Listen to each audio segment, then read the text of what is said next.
Oh, I'm still sad.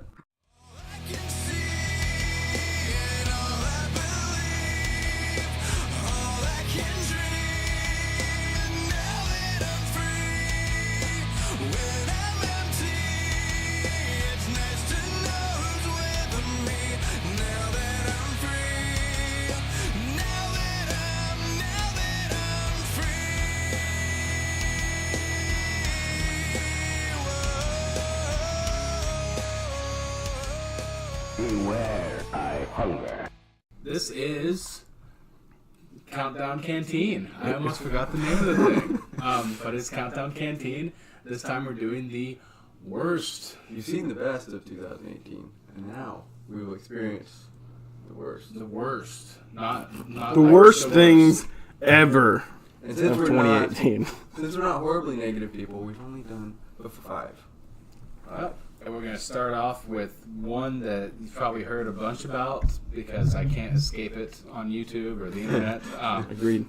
Fallout 76 released. A lot of people had problems with it being buggy and broken, and Bethesda not fulfilling their promises with either fulfillment of what the game was supposed to be, or the special order situations, or even some of the additional memorabilia you could buy, like the Fallout rum that was supposed to be in a certain shaped bottle, but The it rum, wasn't. the bag, the helmet, all Everything. Yeah. And it seems like anywhere Bethesda steps in Fallout 76 is bad. They step in shit, regardless of any direction they're going. The crazy thing about this is before this game, most beloved company Exactly. in gaming. Exactly. I was kind of saying that to Tanya the other day. I said, it's funny how quickly you can turn from being, beloved to vilified. What's their what's their chairman? Todd Howard. Yeah. Todd Howard went from the most. Oh God, Todd Howard, please sign me. Yeah, like from that to just The Antichrist. yeah, Ooh. just in a day. The fans were so quick to crucify Todd Howard, but I just recall you guys crying about it for a long time. it was from the very little I played. Admittedly, I didn't have any problems with it. It was kind of, boring and empty because there's no other characters except for the characters you're playing with. From what we did play of it, I heard that's all there is. Yeah, That's very, it. Very much like Sea of Thieves earlier in the year. Number 4 on the worst things of 2018, the PlayStation Classic. I think I'm one of the only people that bought one the day it came out, so I'm out $50 because I think they've dropped $50 in price. Oh no, did they really? Since then, yeah, so you can pick one up pretty cheap comparatively. But this thing launched with, admittedly, a lackluster selection of games. The emulation was poor because they picked the power ROMs to load onto the system instead of the North American ones. So they just tried to get it out the door as quickly as possible. Yeah, it's just made one for all regions, so they play wrong in the region you're in. If you're in North America, they don't play correctly, and just they didn't listen to their fans at all. So like what could have been really great for PlayStation, they could have made them a lot of money and a lot of goodwill towards their fans, like the classic editions of the Nintendo and Super Nintendo did, actually garnered them quite a bit of ill will from their fans. There is a lot of progress being made in the hacking community to make the thing worthwhile. Which is sad that has to be a thing. But yeah, it is sad. But even Sega's crappy one they did was better than that.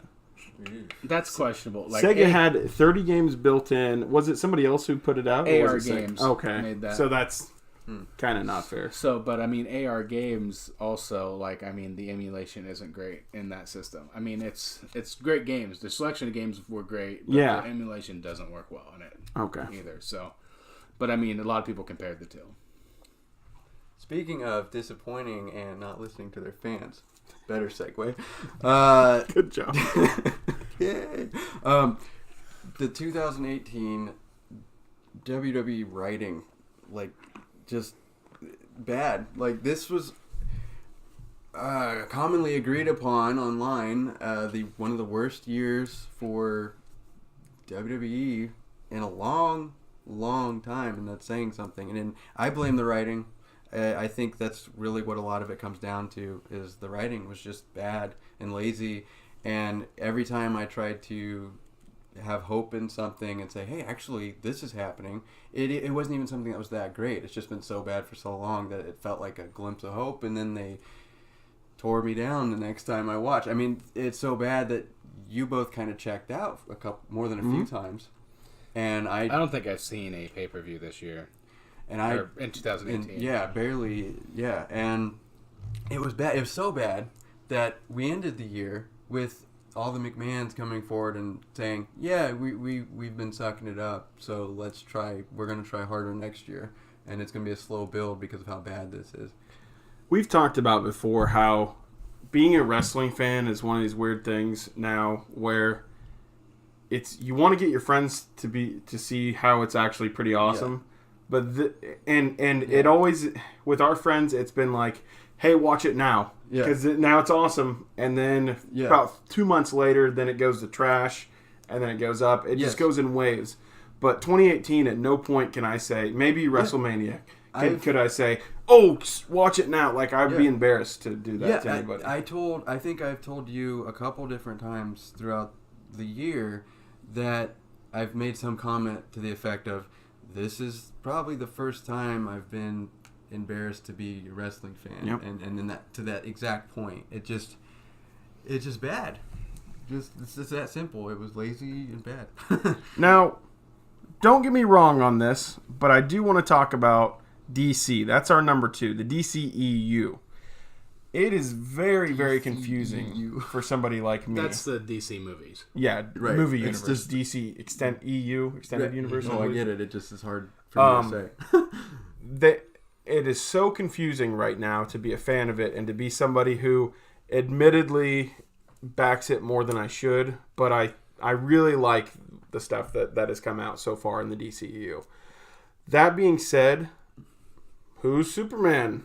That being said, who's going to be Batman? Yeah. Don't know right now, but the glimmer of hope is supposedly sometime very, very soon we'll be finding out about Batman because they have now confirmed it's going to be a trilogy. The Batman is a trilogy. Awesome. That's freaking awesome. So, that's weird. Who's going to be Batman? I don't know. So much poor press and then that. If they can tie it into the rest of the universe. That's the problem. They've had such a problem keeping a connected universe. There's many rumors that they're just, this is going to be, this is not going to be. They're lagging so far behind. Here's that's the what good thing, though. From them. I had said Batman. Mm-hmm.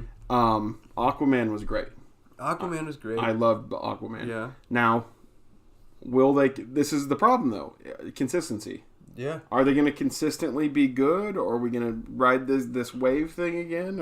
Or and if it doesn't get any more confusing, all the rumors about Superman, and then he's gone. Henry Cavill confirmed. He's done. It did. Yeah. Because then I'm thinking about his thing where here's my Superman toy. Yeah, that just makes it more confusing, Henry. Don't do that. That's the point though that I'm trying to make is that when Wonder Woman was good and then people didn't like the other ones, too bad Wonder Woman was in Batman v Superman because now she's connected to the other one. Right. Same thing with Aquaman. Yeah. He was in Justice League. Aquaman's good. Wonder Woman's good. We can keep these characters, but they're connected to the other ones that weren't so good. The people didn't like. I mean, absolutely. The Shimmer, and I know this is the top 10 or top 5 worst things. And Henry Cavill's not coming back either. But something that, again, me defending it more than I should, but we've got Flashpoint. We've got DC leaning heavily, more than Marvel, leaning heavily into the alternate universe timeline. That can be fixed. It just takes a good writer. Flashpoint will have to fix it. Yes, it just takes a good writer to do it. It's going to have to. Flashpoint's going to have to be the reboot that it was for the comics. Yeah. Okay. Absolutely. And our number 1, unfortunately, because this is the worst, is our loss of Stan Lee towards the end of this year. Yep. We did our video on that. And that doesn't get much worse than losing someone like that. I mean, the icon, Yeah, exactly. Yeah. To give you an idea of how important this dude is to people like us. Like, I mean, in the last 2 years, we went and saw him twice. I mean, it sucked to. This dude's like an icon to us, and then he's just gone like that. But it's not like we knew him personally or anything. But still, it sucks to be like that part of the movies and that part of the magic is someone is gone. Who pretty much was the father of all these properties and characters that you hold so dear that we have seen and, you know, talked about so much, you know, just passing away. It's kind of it's a big deal. It's sad. And that was the worst of. Now we're all really sad. Yeah. We didn't really think of a way to make this happy, so we're just gonna be sad. And that's how we're gonna send you off in this video. But either way, if you want to be happy later on, you should watch some of our other videos because they're much happier than There's this really one. no better way to end it than that, unfortunately. Most of them are happier. Yeah. So you should like, comment, share, or even get a prescription to Nerd Buffet. Beware, I hunger.